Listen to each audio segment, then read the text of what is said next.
When we're looking at time, we're looking at every single moment. I guess a good way to connect it would be the term that we hear often, Minnow Bamatswin. Minnow refers to good. Be means coming. Oma means right here to this moment. So it is a marker of time. Tis or dis refer to the belly button, the umbilical connection to spirit. The wind makes it a noun or groups it together as a concept.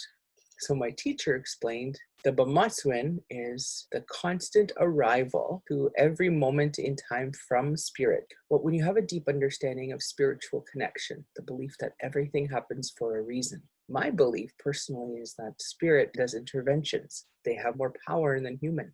We are influenced all the time. Every single moment of our existence is somewhat out of our control.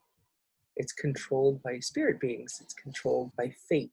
It's controlled by a higher power or an energy that is stronger than the energy that we have here. So spirits influence what we do, how we do it, when we do it. If you use the idea or the notion of everything happens for a reason, and you apply that or you consider that every moment of life, things start to make sense more about Indian time. You don't know why things happen. There's no determination of how spirit is going to intervene. If you're questioning Indian time or you're questioning, you're basically questioning spirit and purpose. The teaching around that was it's okay to be late. It's important to start when everyone is ready to start. It's important to be mindful of all the factors in our environment. And if you go to community Indigenous events, you probably understand if there's no end time to it. People will stay as long as they need to stay. That's what we're supposed to do. But saying it starts at 3, there are people with responsibilities that would arrive an hour or 2 early. If somebody had to prepare food, they would arrive early.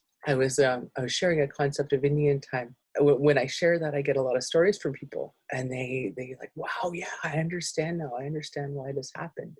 And they'll talk about experiences that they've had where, yeah, we were delayed, frustrated. We weren't happy because we were on a deadline. We came to learn that that delay was helpful in the end.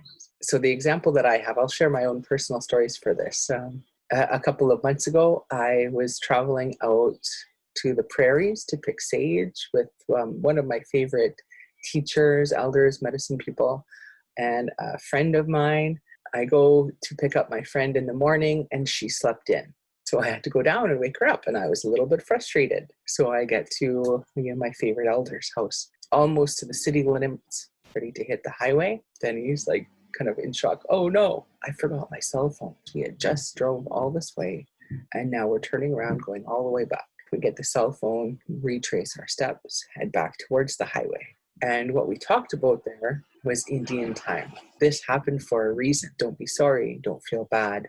Let's be grateful. Let's be thankful to the spirits who intervened in your life to make you forget your cell phone, because now we're half an hour behind schedule for some reason that we're not aware of, but we're going to figure it out.